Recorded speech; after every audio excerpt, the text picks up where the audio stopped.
What is up, everybody? Welcome to Comic Book Club. I'm Alex. I'm Pete.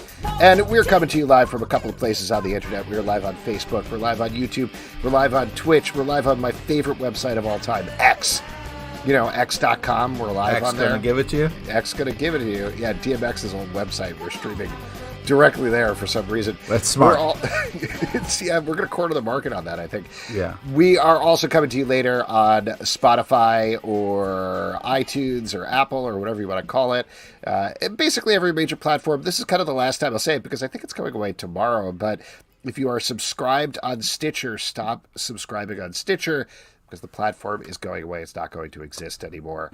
So please subscribe other places. We're available literally everywhere. One thing that is not available, though, is Justin, who is not going to be here for today's show. He is on a mountain somewhere. Is that what's going on? Or just, he was said upstate, and I assumed mountains. Oh, yeah, sure. He's upstate, which we all know is jail. He was sent to jail. Oh, he went to jail? Yeah.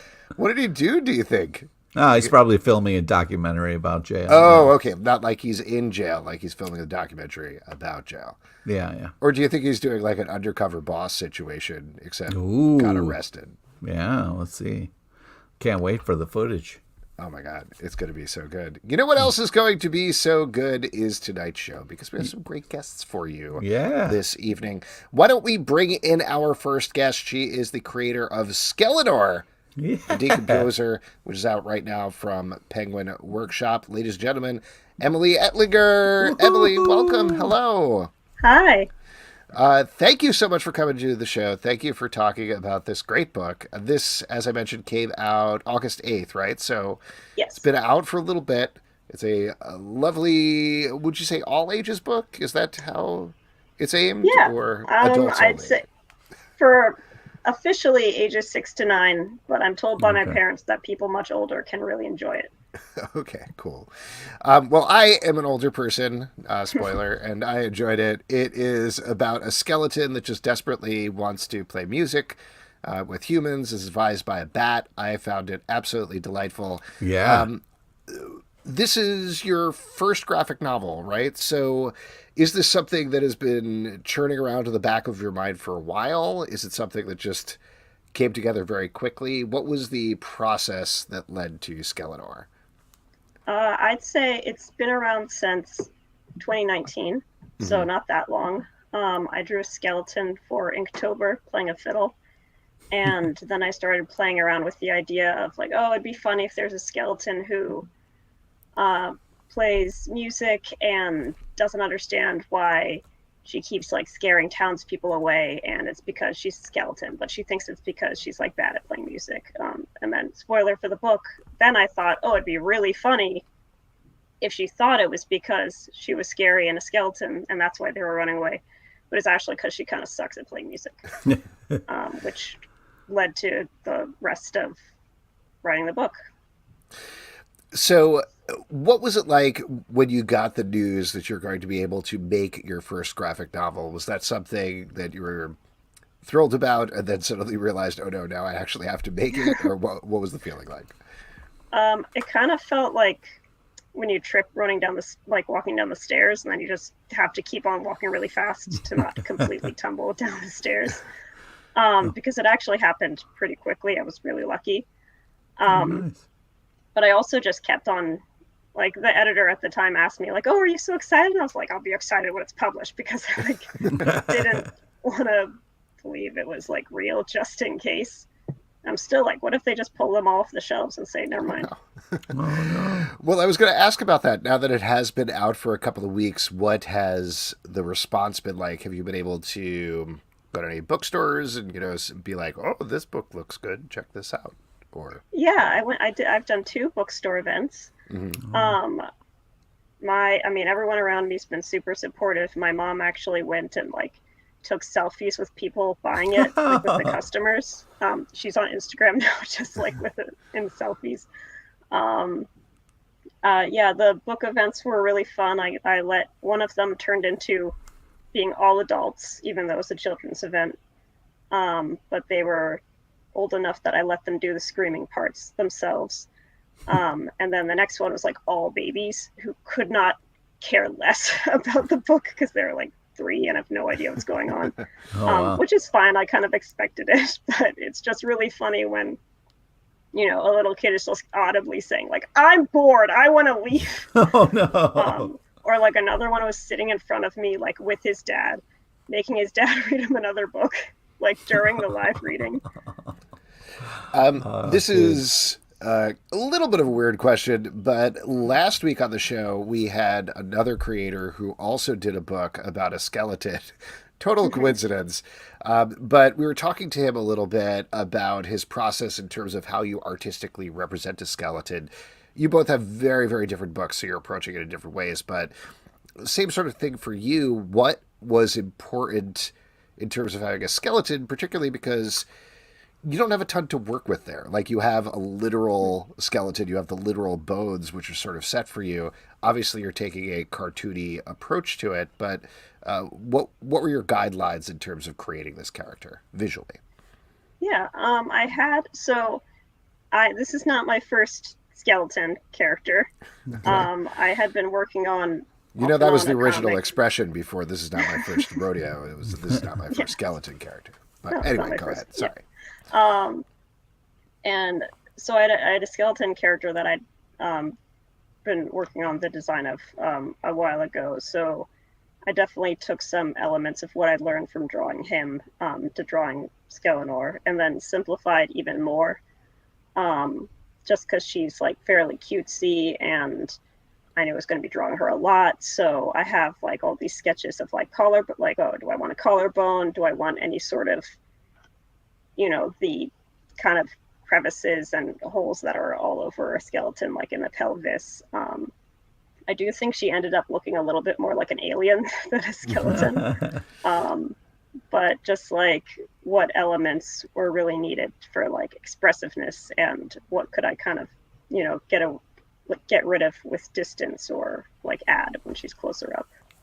Go ahead, Pete, please. I was just going to wonder, like, what came first? Your love of music, your love of skeletons or bats. I really love this story. I also really love the friendship between the skeleton and the bat.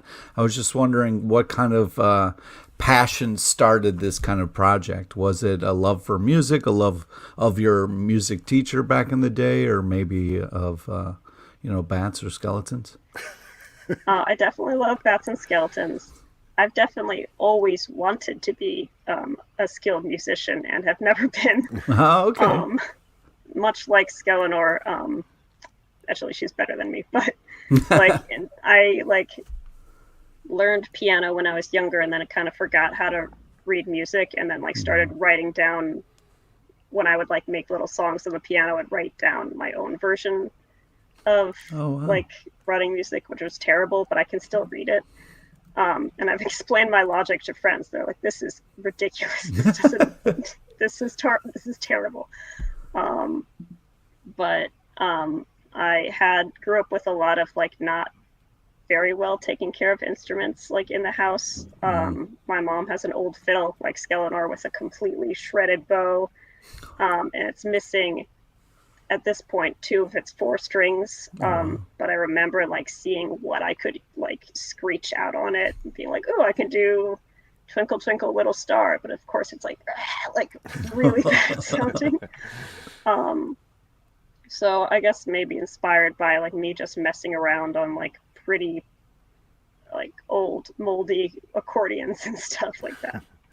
Well, on a similar question, and this is kind of a perennial question that I ask on the show, and everybody gives a different answer, so I'm always curious, is it's hard to represent music on the comic book page because you can't hear it, right? So you clearly found a way to depict that, found a way to work that into the book. Again, what was important for you in terms of this? How much did you play around with, okay, I could depict music this way versus that way, or was it just sort of a no-brainer and you were good to go? I think for some reason I knew it was going to be glowing, like these ribbons of music kind of flowing around. I guess the motion was the most important thing for me, of just it zooming around the page with Skeleanor, or like bouncing around with her, and trying to make the music notes kind of dance around, and like especially like old sheet music where it's all like handwritten with a quill is like absolutely beautiful. And like I love seeing everybody's like different ways of like doing visual music. But just like the kind of lilting, moving around the page very lightly was my main goal. This book is so creative and fun. I really like the way the tombstone just kind of opens like a door. How did you, were you just kind of playing around with different stuff, or how did you kind of discover that kind of unique? Do tombstones do that? Yeah, because is that true? Do you know that's from experience? Like, yeah.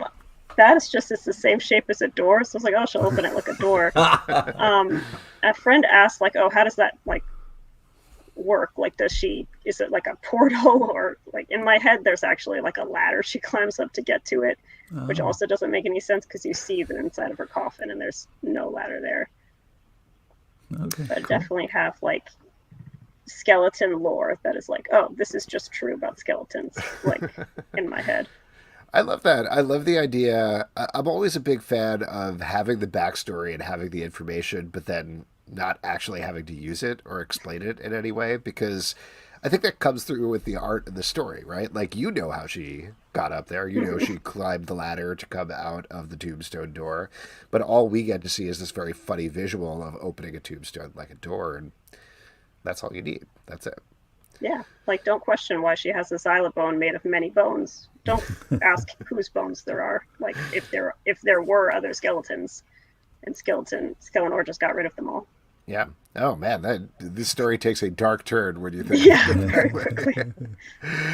Talk about the Bat Friend a little bit. I mean, they go together in a very spooky Halloween-y way, but again, was that just sort of a no-brainer in terms of a bat, or did you play with other Halloween-type animals? Or did you grow up with a bat friend just like Skeleanor? Exactly. I did not grow up with a bat friend, but I was always a big fan of bats because we had bats in our backyard.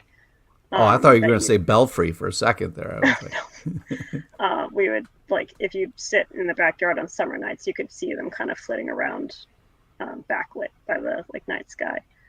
But I had Fatima, I think, came in pretty quickly. I think as soon as I realized I couldn't make her name a pun, and it was either going to be Fatima or Patricia.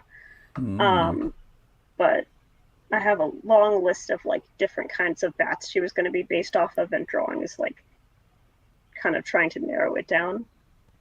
But she ended up I think it's just a common pipistrelle. But she looks pretty far from that at this point because she's so tiny on the page. I had to simplify her a lot. Since this is getting back to the music a little bit, since you do have the music in the book, is that anything that you could see like putting out into the world in any way, like actually making not physical versions of the songs, but actual recordings of the songs to put out there? I wish I could do that, but again, I'm not a composer myself. Yeah. So I was very worried about like, if somebody actually knows how to do music, they're going to look at this and it's going to be complete nonsense, which most of it is. Some of the songs are actually based off of real songs. So I think the song that I would just take the notes off the actual sheet music and like kind of place them in a general order. So it is old Joe Clark kind of played nonsensically on the page, and the scene where the kind of training sequence when Miss Ratsimiziva and Donovan are like fiddling at each other. That's Orange Blossom Special, which is a really quick fiddle song. But most of the songs in it, unless I had a specific idea, like, oh, I know I want like a really fast fiddle song, are not. Like, I would go to the specific instrument for inspiration and find sheet music in that, but I wouldn't do, like, at this point, all the songs are all jumbled up.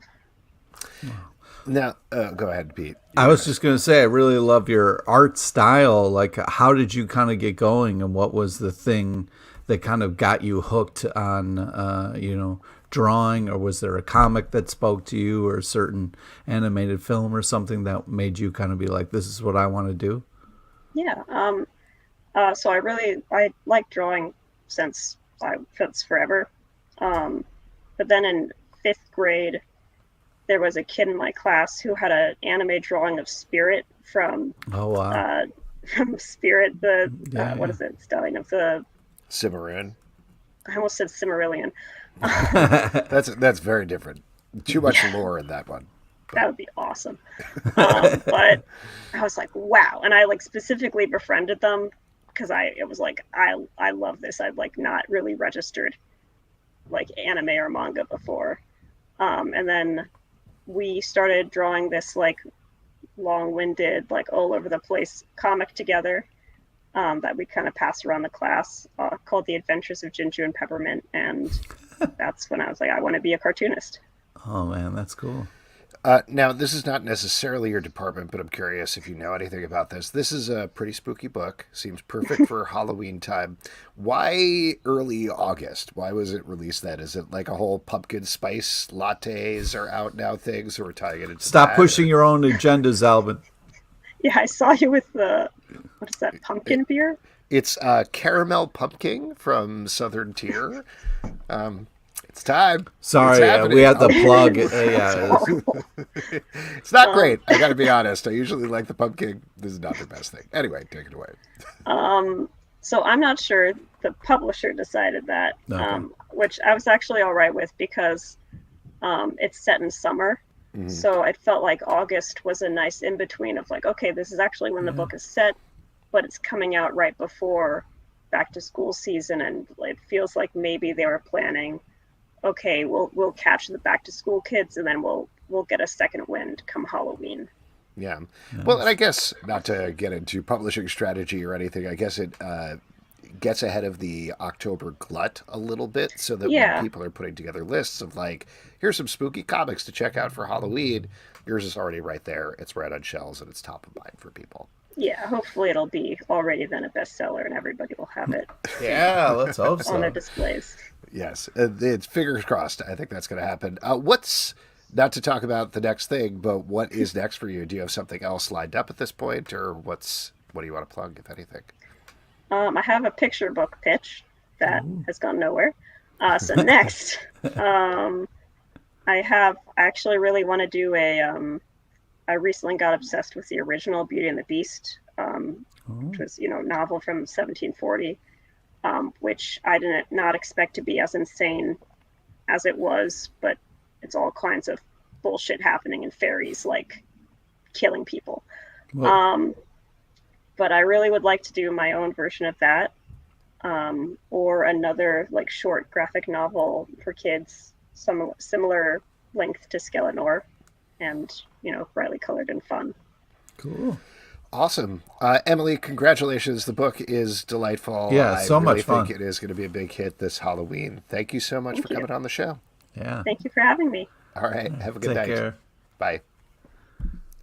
All right, there we go. Once again, the book is called Skeleanor The Decomposer. It's out in stores everywhere right now from Emily Ettlinger. It is, like I said, it really is delightful. I think hand it to any kid from 6 to 9, but also older than that per Yeah, read it. exactly. Like that. We're children. We're large children, right, Pete? That's right. Yeah, and I think it is one of those all ages fun books where there's a lot of humor in there. There's a little something for everybody. The art's fantastic. It's a beautiful story. Definitely worth checking out. Awesome.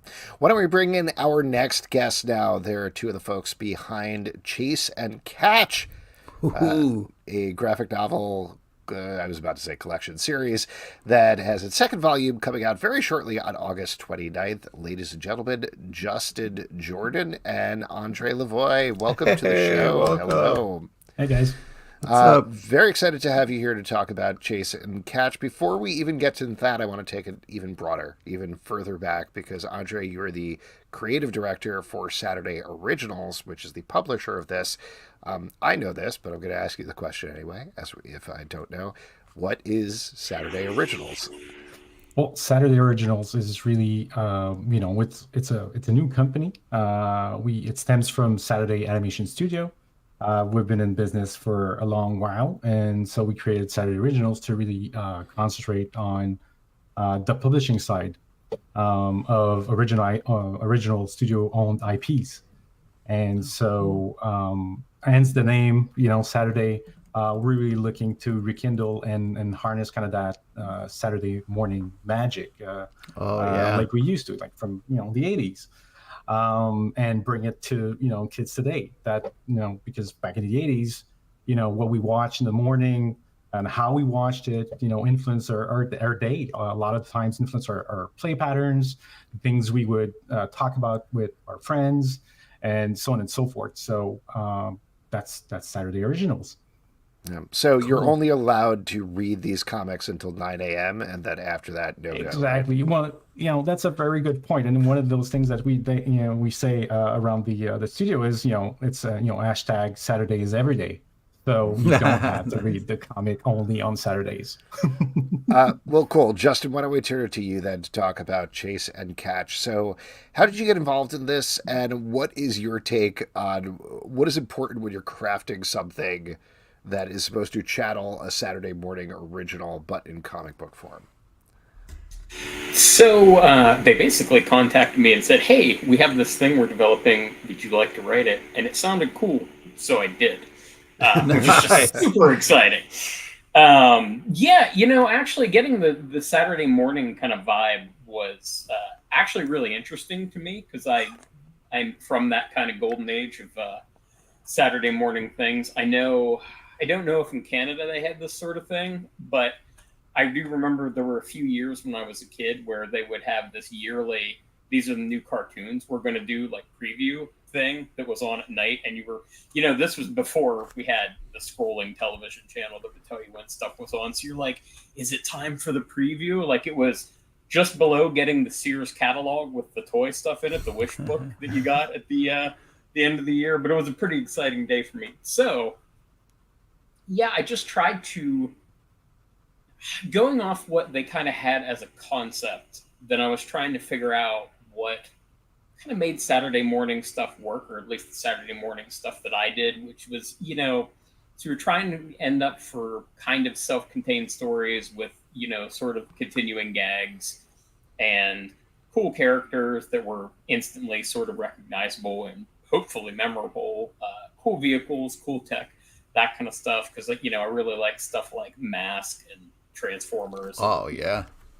Even Inhumanoids. There's none of that in there, but that's always one that pops out into my brain. So yeah, so I was just trying to get that sort of alchemy right, which it was a lot of fun to write. So hopefully I got it, reasonably close to what we were looking for. Yes. Well, so before we jump over there, I do want to mention before I forget, and this is very much a conversational swerve, but we have, and this is not a joke, a professional chef who is a friend of the show, and every week on the show, he either curates or creates a cocktail to go with the show.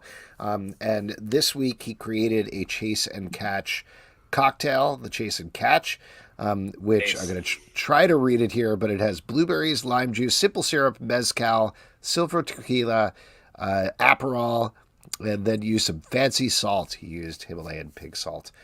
So there you go, for something that is a That nice. actually sounds awesome. quite good. Yeah, it sounds delicious. He is a legit chef working at a Michelin star restaurant in New Orleans, and I can't believe he does this every week. So I have a series running at Webtoons called Urban Animal, and a couple of years ago, to me it seems like a couple of years ago. This was pre-COVID, so it was probably 2018, which is somehow 5 years ago now. They had the party for it, and they made custom drinks for a bunch of the things. So we had Bourbon Animal as our drink. That was actually also pretty tasty. So no complaints.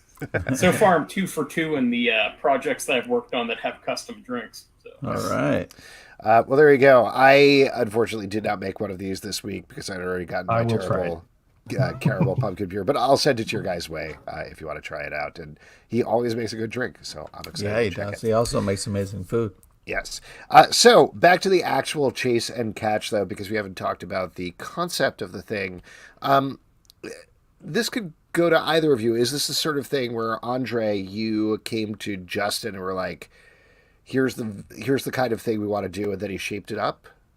Yeah, exactly. So one of the things that we've been doing for the past few years at Saturday is, developing multiple IPs. One of them is Chase and Catch. And so when I came to pitch it to Justin, it was, a lot of work was already on the table, character designs and props, the world, story, and, the general concept of it also was very fleshed out. So, when I pitched it to Justin, it was like, okay, this is going to be a buddy cop action, in a futuristic cyber world in, roughly 2085. So it's, kind of not too far, but far future.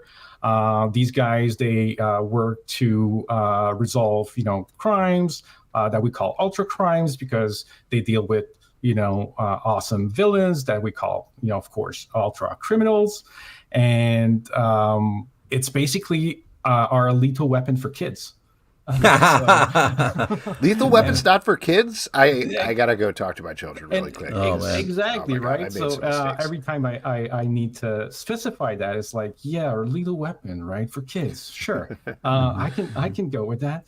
And André did have to talk me out of the Kenzo thinking about committing suicide. Yeah, I was going to say that starts pretty dark, as I recall. Yeah, exactly. But but we get what we mean by that, right? It's the banter, it's the relationship between Riggs and Murtaugh and stuff like so. In the same way, instantly, you kind of get where Kenzo, Chase, and Catch kind of come from, and their contrast, relationship. And so, because Chase is also pretty much our Doogie Howser kind of wonder kid. He's 16. He made it into the force, because he was so smart and because of what he went through in his youth and stuff like that. And Catch is a prototype robot, right? So he's brand new, first of his kind, stuff like that. And yeah, so it was really about, we want to do an action, comic, high-speed pursuits, cool vehicles, over the top, naming convention, as you can see, like when you start digging into the IP, I can see all the names are very much inspired by 80s cartoons, so it's kind of anchored in a little bit of a, semi-realistic word, but very doesn't take itself seriously, just like the shows that we used to watch, like TNMNT and Batman animated series and stuff like that. Okay. So and then Justin did his work. Justin, from a writing perspective, so I know you know this, and I know from knowing your work that you know this definitely, but comics, stories, etc., the way they are now, they're very different than they were back in the 80s. Like, looking back at those 80s cartoons, they're broader. The emotion is more, hey, we're doing 19 minutes of action. And then at the end, like, we got very sad about this thing happened. But then we all laugh. And now here's a PSA. So how do you make sure you're getting that sense of those 80s cartoons while still at the same time making it feel like something that is a modern comic book? It's tricky. It's a matter of kind of calibrating right for that kind of stuff. So I've given this some thought in regards to, like, this is going to seem like a tangent, but I swear to God it's related. So Stranger Things, right, is not, people think they're like, oh, it's like an 80s pastiche and all that kind of stuff. And it is. But what Stranger Things is good at is making you feel the way that those things in the 80s made you feel when you felt them the first time, which is a deeply unwieldy sentence. And so it's not just a matter of, like, the core of that is not like the synth wave or like the clothes or the fashions or all that kind of stuff. It's that sort of feel. So with this, we were kind of looking at, I got to get it to the emotional level that makes sense for the thing, but I didn't want to, basically you're trying to smooth off some of the rough stuff of what 80s kind of animated Saturday animation stuff did. You're trying to keep what made it unique, but add to it what we've kind of learned and kind of gotten audience expectations to have in the last. My brain wants to say 20 years. I intellectually realized that the 80s were at least 34 years ago, but I refuse to accept that in my heart. It's 20 years ago. So yeah, I hear that and appreciate that. When you're saying that, I was just thinking, oh, so you want to sell toys, because that's what all those cartoons basically did. Oh, they sure were. Like, yeah. But I think that kind of, I think that actually weirdly kind of lends itself to the comic book aesthetic and doing that kind of thing, because if you want to sell toys, they gotta look cool, right? Oh, like yeah. they gotta, they gotta look cool first. Hopefully they do something cool that'll be deeply disappointing when you get them out of the package. Like it does in the commercial, but like that won't happen if they make toys of this stuff. I know Andre will guarantee it. So, but yeah, I think that actually lends itself to comics actually fairly well, because there is that visual aspect to them that other stuff sort of doesn't have. And, because it's comics and you're not bound by physics or anything else, or the difficulties of actually injection molded plastic, we can kind of do what we want. So they actually did a really good job. I was like, yeah, I look at all that stuff and I'm like, yeah, honestly, 45-year-old me thinks it looks pretty cool. So I think kid me would have been all about it. So would have been my jam. Yeah, definitely. Andre, on your end, to continue this part of the conversation, you do keep referring to this as IP. Is this the sort of thing where, from the company perspective, I know you have 4, I think you're calling them different worlds or something like that. Are you looking at it as like, okay, we're trying to go for, this thing is for this demographic and we're aiming for this.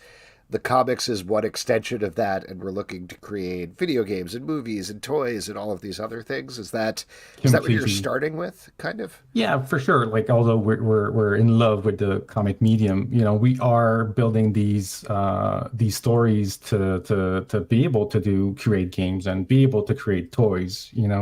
As we were saying, like, yeah, a lot of these cartoons and even comics that we were reading back in the day, they were built to sell toys, but at the same time, it did feed a whole lot into our collective imagination and even our play patterns, and it would feed our day. Like kind of playing with our friends and kind of incarnating a character from our best series and stuff. So yes, exactly. We do aim at creating video games and toys. That's why we're spending a lot of time on these designs, making sure that they are very cool looking.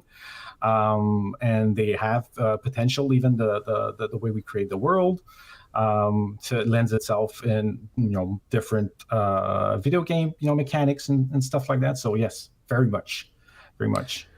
Not to put you on the spot here too much, but this is something that is just a perennial discussion, not just in comics, though, particularly in comics, but in entertainment in general, is you've got like Justin working on, also not to put Justin on the spot, but you got Justin fleshing out these characters and working on these characters. If you're extending it into these other areas, how involved are these creators, both in terms of the day-to-day of these extensions, but also financially? Is that something you're thinking about? Yeah, I mean, we're very much starting right now in discussion with multiple collaborators from different industries, of course, and just from a publisher standpoint, we learned a lot about just digital publishing and the budgets required for all of this. And so, of course, we're not seeing ourselves as being alone in that adventure. We are talking with people who have a lot of experience in different industries, but we do want to stay very much involved in everything from a creative aspect, making sure that the vision for all these worlds is coherent throughout all the different mediums, and not just send our child away without his lunchbox. Fair way of putting it. And ties into the whole Saturday morning thing there. Exactly. Kind of, except for the lunchbox. That would be more of a weekday thing. Anyway. Yeah, but the pictures on it, was very much inspired by Saturday. Okay. Yeah, we worked it out. You got the first volume in the rearview mirror. I read it. It's great. It's super fun. Yeah, it's really but we do awesome. have the second volume coming up pretty quickly. So, Justin, what can you tease about that in these new adventures for Chase and Catch? Well, in the second volume, you'll get to see more of Vanish, the evil criminal organization, and you'll get hints that there might be a greater plan unfolding that Kenzo is going to have to figure out if, he can survive long enough to figure it out. Awesome. Well, I just want to say, reading it, the kid in me was sold. I would love to see now a cartoon or some action figures. You guys did a great job. The start was real easy to kind of get on board with the concept, and it grows right into action and fun. So congratulations. It's a blast to read. Thank you. Yeah, I realized I wrote it, so, but I actually also like it, so I was like, oh, this is fun, which, not everything works, so when something comes out and you're like, yeah, no complaints, this is cool, like, yeah, I'll be happy when people read this and hopefully enjoy it, so. Yeah, definitely. Justin, I did want to ask you, just because you brought up Urban Animal, we've been discussing Webtoon a lot the past couple of weeks on the show. The point that I keep bringing up here, because we spend a lot of time talking about like Marvel and DC and big superhero comics, is my impression is Webtoon is exponentially bigger than all of that. Is that correct, would you say? It is. I'll take Urban Animal for an example. We get, so we peaked in terms of our readership in like season 3. But even now, we get 50 or 60,000 readers a week, unique readers a week. We have 500,000 subs, and we have 32 million views. So yeah, compared to like regular comics where you're lucky to crack 100K, like it's just a different scale. And it was and is fascinating when you get into it. So for instance, Webtoons has Fast Pass, which basically people just pay a nominal amount. I think it's like $1 to read early. We're a couple of weeks ahead, so they can read 3 or 4 episodes ahead.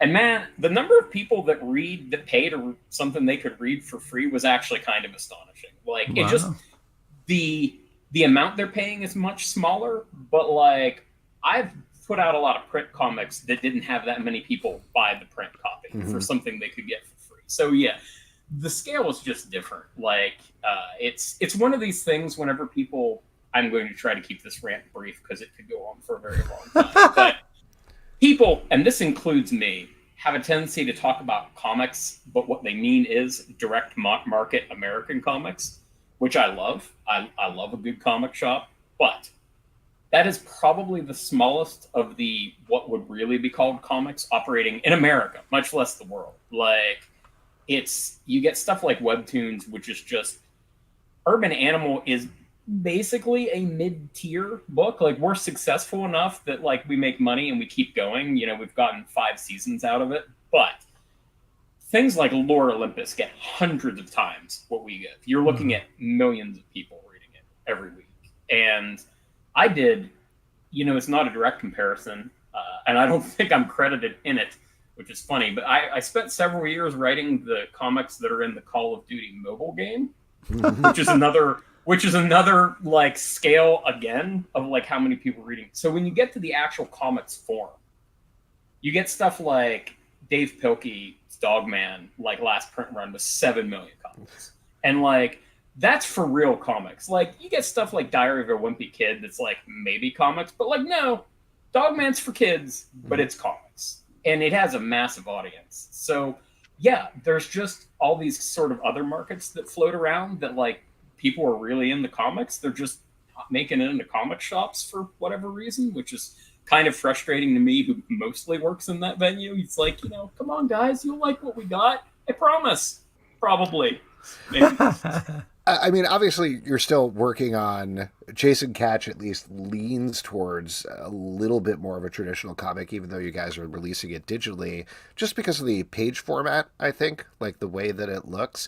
But you've done books that we love. We love like Luther Strode. Those series were fantastic. Is that something that you'd ever want to get back to, like doing Image Comics, or is just the basic idea of you can put something up on Webtoon and get exponentially more? Why not? No, I was talking to Andre earlier today. I still love the smell of new comics too much when you get them straight from the printer. Like, you know what I mean? No, I love doing that. I like doing Webtoon stuff, and I have a terminal inability to stay in my lane, which is why you simultaneously have written things like Luther Strode and Chase and Catch, which are very different in some very meaningful ways. But no, I'm still doing print comics, and I would like to do more specifically at Image. I've actually got some pitches that I need to do for them. It's just Man, it's a tough road, right? Like, I'm a writer, so I can work on a bunch of stuff at once, and my burden's there. But whenever I take stuff to Image in particular, like I'm not a big enough deal generally to warrant an advance, which means I got to get an art team who's willing to take it on faith that we could make some money some days.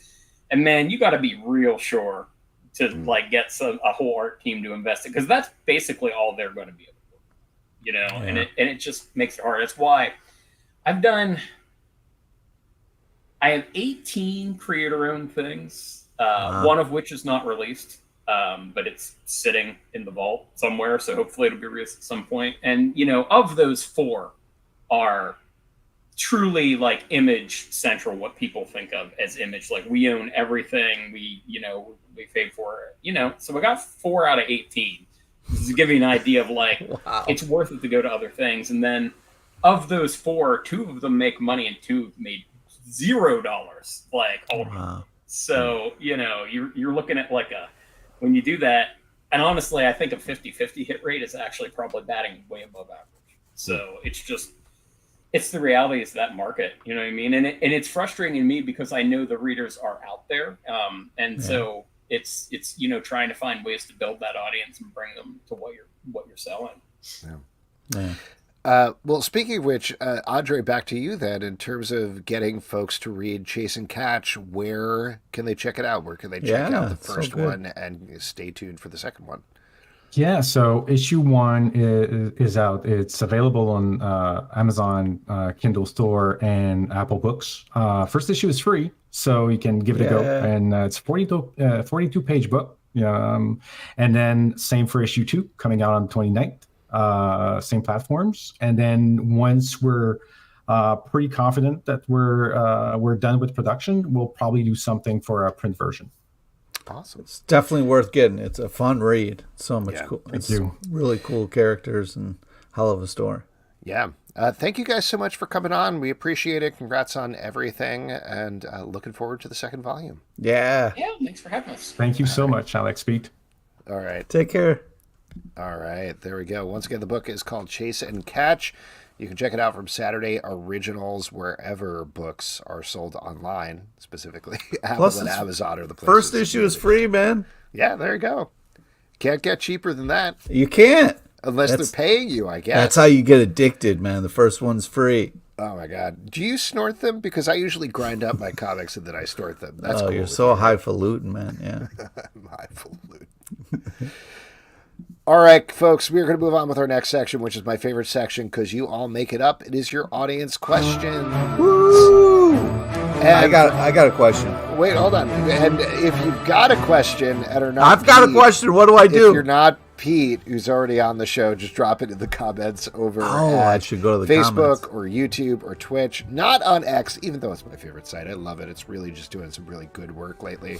But you can't drop questions over there, even though we're live. But Pete, what is your question? What's going on? I just want to check in with you about your unbelievable Batman Lego piece that you have next to you there that we were you were casually pointing at when bats came up in conversation. How are you feeling about it, buddy? Are you still proud of your work? Are you over it at this point? I mean, I went down like a TikTok hole of just like there are people who have made that particular one and have done some really interesting lighting stuff with it. Like, Oh, is that what we're getting at here? Is that the end result? Is you want me to put some lighting in it? Because I'm just wondering, like, I've just seen a lot of people online like geeking out over it. And I was just wondering, are you like on to the next Lego obsession? Or are you still... No, this is my thing. Like, I explained this at the beginning, but I always wanted to make one of those enormous Lego sets. And I had originally set my sights on, like, I would get a Millennium Falcon or I'd get that's a Death the classic Star or something like that, like something huge. But one of the problems is they're huge. They're enormous. Like, where do you put them? So many bags. So expensive. Also, like, Legos are prohibitively expensive. But then I saw this, and I love Batman Returns, and also it fits on my shelf, and it's a showpiece on my shelf that I could just put on there, and it's not the Millennium Falcon, like, stick it out, and my kids keep banging their heads into it and stuff. And then I was like, all right, this is the one. Gotta get it. Alex, I hate to interrupt, but I feel like you misheard my question. Like, as somebody who is a collector or maybe has an addiction or something like that, like when I want something and I'm like, oh my God, I've always wanted to do this thing. As soon as I have it and it's done, I don't really get to enjoy it because now I'm just like, what's the next thing I'm going to get? No. Like, I'm good. You're good. You just one and done. That itch. Wow. Yeah. Wow. That's impressive. Yeah, I thought I was worried about that a little bit, and I like Legos and I like looking at the sets, but I've actually also on TikTok there's seen people doing like builds of the Millennium Falcon. I'm like, that's cool. I'm good. I don't need to spend the $400 or $500. That's impressive because for me it opens up a whole door, and then it's like I'm in this world, and then I'm like, oh my God, what have I done? This is great. This is very satisfying. It's a very cool set. Impressive. Great question. Thank you so much, Pete. We got a couple from actual people. No insult to you. This is from Frederica Rosa. Are you guys excited for Ahsoka? And what's something from the Star Wars comics you want to see animated or live action? So, Pete, we're taping right now, but they changed the premiere time of Ahsoka. I don't know if you know this. Wait, are you serious? I'm missing it? No, you're not missing it right now, okay. But these shows have been coming out at 3 a.m., like as streaming shows. They changed it so that tonight, Tuesday night, as we're taping, the first 2 episodes are going to be out at 9 p.m. Eastern. Okay. And then all right, subsequent episodes, we got to wrap this up. Subsequent episodes are going to come out at 9 p.m. That is the thing that I am most excited for with Ahsoka at this point.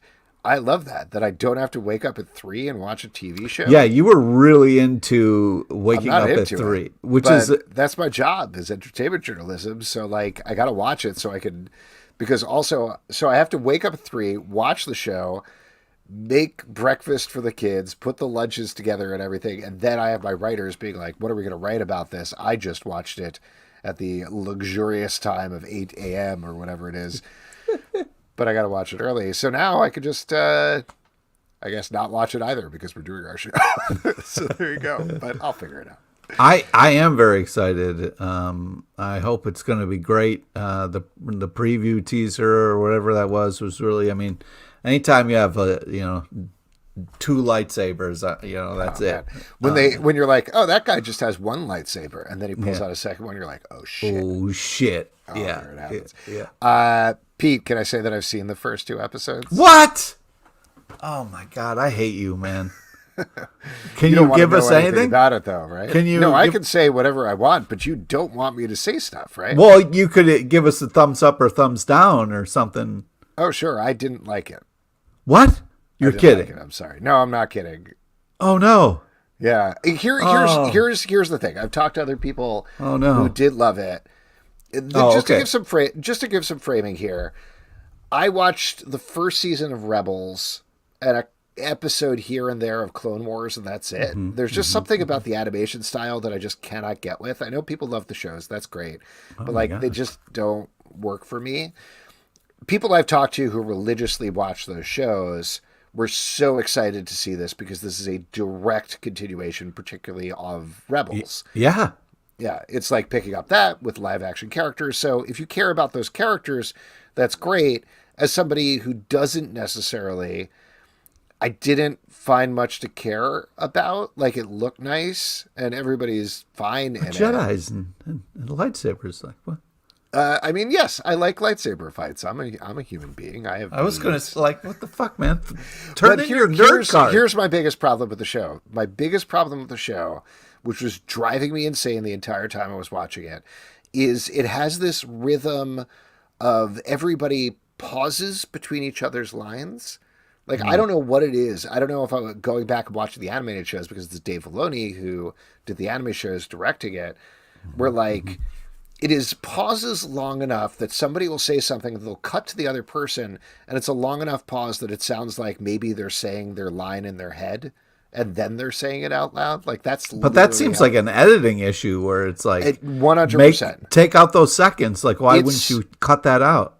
It's the pace of it was driving me bonkers the entire time because like I want to like it. It looks nice. Ray Stevenson, may he rest in peace, rules in the show. He's a great villain, but like it's so slow. It's so drawn out. Well, what was worried is that pause you just took there was driving me crazy. That's what I'm saying. I mean? There you go. That was an example. But sometimes it adds drama, you know? Not if it's every line. Oh, anyway, you'll see what you think. I'm sure you'll love it.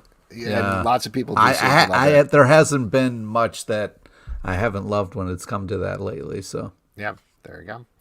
And the second part of the question was, what's something for the Star Wars comics you want to see animated or live action? Big thing for me, I want to see 000 and, oh my God, who's the other one? Who's the other evil droid? It's 000 is the evil C-3PO.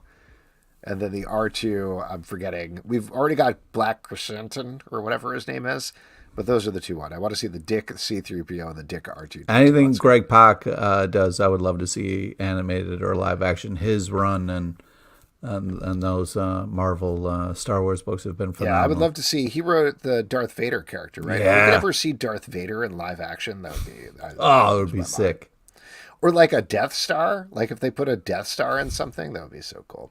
Oh, this is from Omnia's Soul Art Show. Pete, would you watch a movie of The Punisher into the Punisher-verse if it had all the Punishers, including Frankencastle? Great. Well, hey, Omnia's Soul Art, thanks for picking a fight with me. I appreciate that. Super nice of you. You lose me if you put Frankencastle in something. I mean, maybe I could just watch up until a certain point, and then when they mention Frankencastle, I can turn it off and walk away because it's a deal breaker.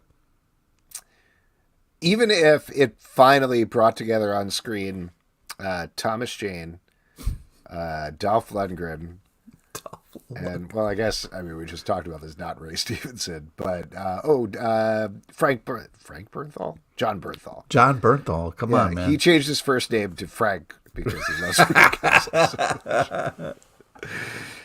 That would be a weird movie. I don't like that idea. All right. I think that's actually it for your audience questions. I usually go up at the end of that sentence. Questions! All right, yeah, there we go. There it is. So why don't we move on with our next section, which is trivia. And for that, I'm going to turn it over to Pete LePage. All righty. This is the part we give back to you, the lovely audience. It's an opportunity to win $25 free in the form of to online comics at midtowncomics.com. If you had $25, you get some comics. So why not? Or, we got some. Oh, no, it's just you saying, say me. But yeah, it's an opportunity to win some cash and spend on some comics. So, that way it's like they're free, There you go. Like Chase and Catch. Exactly. Also free, the first issue. So there you go. Plug. Ooh, Stray Bullet is here. Stray Bullies? Stray Bullet, you want to do trivia? Fun. I bet he does.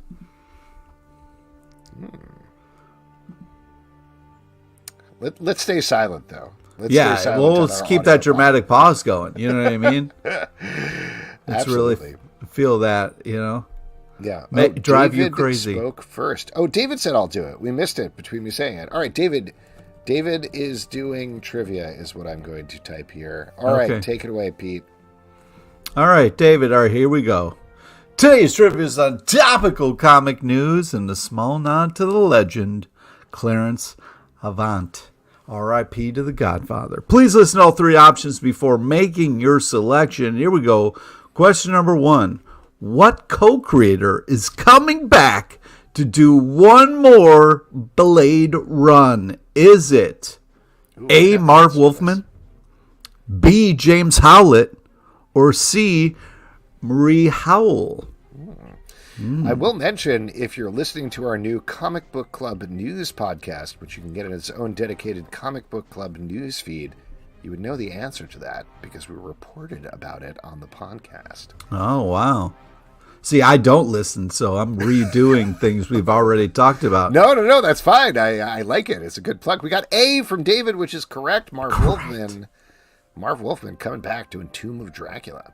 Yeah, very excited. It's awesome that a guy with the name Marv Wolfman started a Dracula book. I mean, it just makes sense. You know what I mean? Yeah. There's nothing else that's made more sense in my life. Yeah, exactly. Okay, question number 2. JT4's new book is a Christmas-themed horror comic called blank. Is it A, The Deviant, B, Out of Coal, So It's Murder Time, or C, Whoopi Goldberg? Oh, interesting. You know, we actually reported on that in the Comic Book Club News podcast. Oh, man. Which, once again, you could check out in its own dedicated Comic Book Club news now feed. I'm feeling very uncreative. No, this is great. A little 5-minute news blast in your ears every single morning, every day of the week. There's a new show. 5 minutes. Hey. You guys got to get better news. You know what I mean? Like, if I can find this, then you guys got to do a better job. More hidden news. Yeah. Okay, great. You were correct. It is A. I'm detecting a pattern here, but I'm going to keep going. Okay, what DC comic that comes out in September recasts a classic team-up? Hopefully they didn't cover this on that bullshit news show. Is it A, Batman and Robin, B, I'm getting too old for this shit, or C, Danny Glover? Shout out to Lethal Weapon. Two? Yeah, I was going to say, did you write those last two before we talked to the... No, but I knew that joke was coming, so I didn't make that joke. We were talking about Lethal Weapon earlier. I'm glad I didn't make that joke. Yeah, I was worried. That was a real primo joke, man. Oh, man. And we didn't actually report on that on Comic Book Club News. That's a big scoop. I scooped you! For Comic Book Club News' direct competitor, Comic Book Club. Don't get your news from those assholes. Come to the live show. That's where the real news is. David says, hey. But he wants it to be C, which makes sense. You are correct, sir. $25 is yours, David. Thank you so much for playing. You are tonight's big winner. Yeah, so there you go, David. Shoot us an email, and we will get you a gift card to Midtown Comics for $25. What was your secret movie, Pete? I'm talking about the 1985 juggernaut, The Color Purple. Oh, okay. There we go. Oh, yeah. Now, Classic. as we all know, comics are cool. They're coming out all the time. Pete, what are you looking forward to that is coming out this week, either for already in stores from DC or coming out tomorrow from a lot of other publishers? Well, Penguin #1. Mm-hmm. I can't wait to talk to you about that. And then Ice Cream Man #36.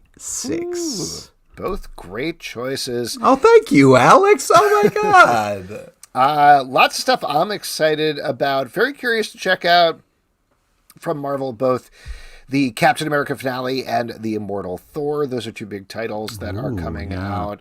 But last issue of Dark Knights of Steel from DC Comics. Yeah. That's a title that we've really liked a lot, so curious to check that out.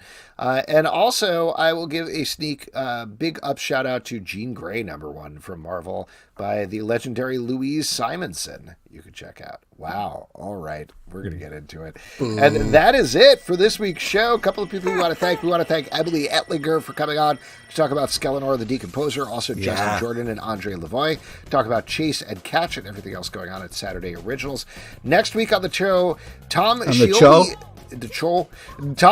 is going to be here to talk about I Am Stan, his comic book biography of Stan Lee. Also, Scott Bryan Wilson will return with Max Fuchs to talk about their new book, Kill More. Yeah. Bunch of things to plug. Here's a big one to plug. Scott Pilgrim versus the podcast. We just launched this.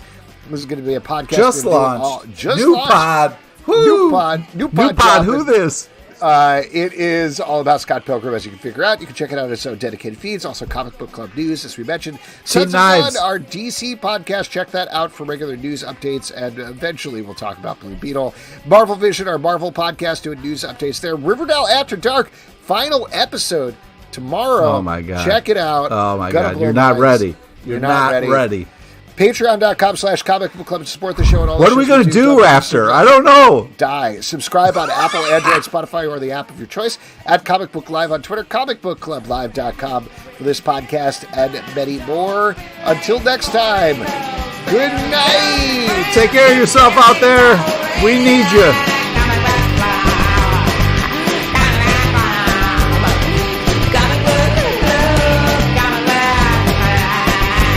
Shout out to Kimmy Gatewood.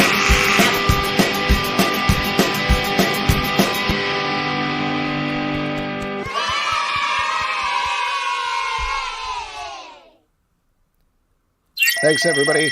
Oh, starting it up. Let's take it from the top. Take it from the top. Take it from the top. All right.